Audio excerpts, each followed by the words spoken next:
America के California के जंगल में भड़की आग 4 दिनों बाद बुझने के बजाय और भयानक हो गई है। अमेरिकी इतिहास के सबसे बड़े अग्निकांड में लॉस एंजिल्स शहर का बड़ा हिस्सा जलकर राख हो चुका है। वहीं आग के बीच दुनिया के सबसे हाई प्रोफाइल शहर में लुटेरों ने आतंक फैला दिया है। आग से बर्बाद शहर में लूटपाट से प्रेसिडेंट बाइडेन की टेंशन बढ़ गई है।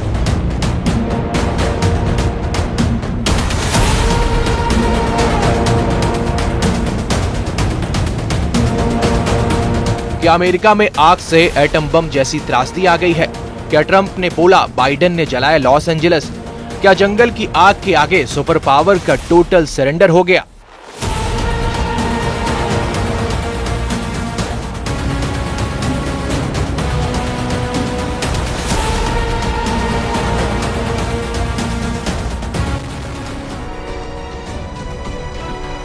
अमेरिका के जंगल धधक रहे हैं। अमेरिका के शहरों में जैसे लावा उबल रहा है। लॉस एंजिल्स जैसे शहर की पहचान जलकर राख होने के करीब है। जंगल में लगी आग हॉलीवुड हिल्स को जलाने लगी है। सैंटा एना का तूफान इस अग्निकुंड को आसमान तक उछाल रहा है। सैंटा एना जंगल में लगी आग की चिंगारी कई शहरों तक खींच कर ले जा रही है। आग का दायरा बढ़ता ही जा रहा है। लॉस एंजिल्स के पैलिसेड्स में आग 19,978 एकड़ में फैल चुकी है।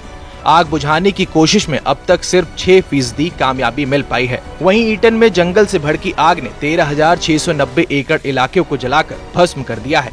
यहाँ 1% भी आग पर काबू नहीं पाया जा सका है।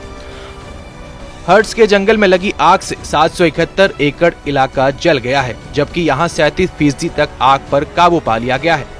लीडिया में 348 एकड़ इलाका खाक में मिल चुका है। वहीं आग पर 60% तक कंट्रोल लिया गया है। उधर सबसे ज्यादा खतरा केनेथ में लगी आग का है, जहां 960 एकड़ जमीन पर मौजूद सब खाक हो चुका है और आग बेकाबू है।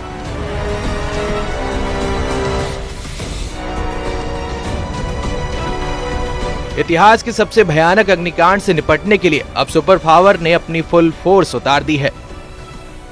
अमेरिकी सेना ने जंगल में भड़की आग बुझाने के लिए C-130 जंबो प्लेन को लगा दिया है। अमेरिकी सेना के हथियारों की सप्लाई करने वाले प्लेन की तैनाती नॉर्दर्न कमांड ने की है। नॉर्दर्न कमांड के मुताबिक नेवादा और कोलोराडो से भी मदद ली जा रही है।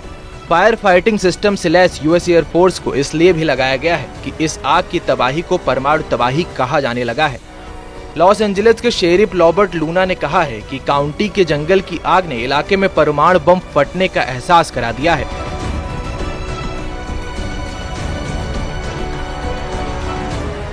एक तरफ आग का हाहाकार है तो दूसरी तरफ अमेरिका में जुबानी शोले बरस रहे हैं। नए चुने गए प्रेसिडेंट ट्रंप ने प्रेसिडेंट बाइडेन और लॉस एंजिल्स के मेयर पर हमले तेज कर दिए हैं। ट्रंप ने लॉस एंजिल्स के गवर्नर गेविन न्यूसोम को जमकर खरी खोटी सुना दी।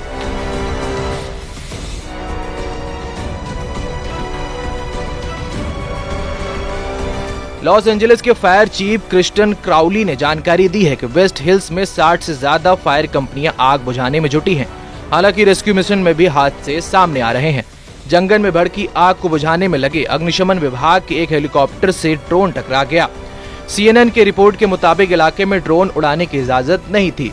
विकराल होती आग के खौफ के बीच गनीमत की एक जानकारी ये आई कि सनसेट इलाके में लगी आग पर पूरी तरह काबू पा लिया गया है। अमेरिका के अग्निकांड की आज हिंदी फिल्मों की एक्ट्रेस नोरा फतेही ने भी महसूस की। I'm in LA and the wildfires are crazy. I've never seen anything like this. We just got an evacuation order like 5 minutes ago.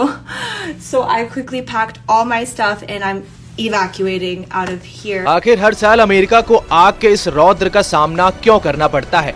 क्यों कैलिफोर्निया ही सबसे ज्यादा आग की घटनाओं से प्रभावित होता है? इसे समझने के लिए हमें कुछ बेहद अहम बातों को समझना जरूरी होगा। दरअसल कई फैक्टर्स माने जाते हैं, लेकिन सबसे ज्यादा असर माना जाता है उन हवाओं का जिन्हें यहाँ मौत की हवाओं का दर्जा हासिल है। सैंटा एना यानी वो गर्म हवाएं जो आग को फैलाने में मदद करती हैं।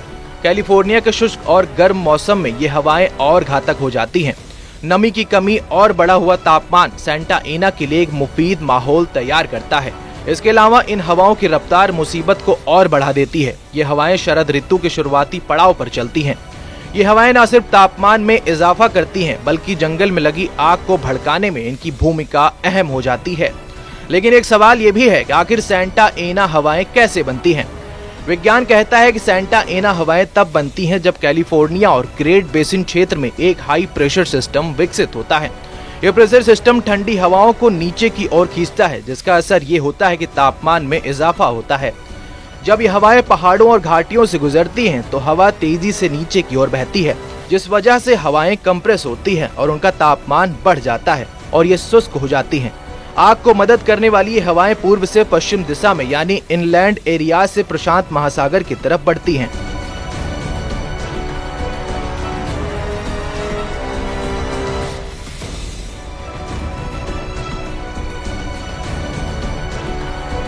खास बात यह है कि यह हवाएं सामान्य तटीय हवाओं के बहाव के विपरीत दिशा में चलती हैं।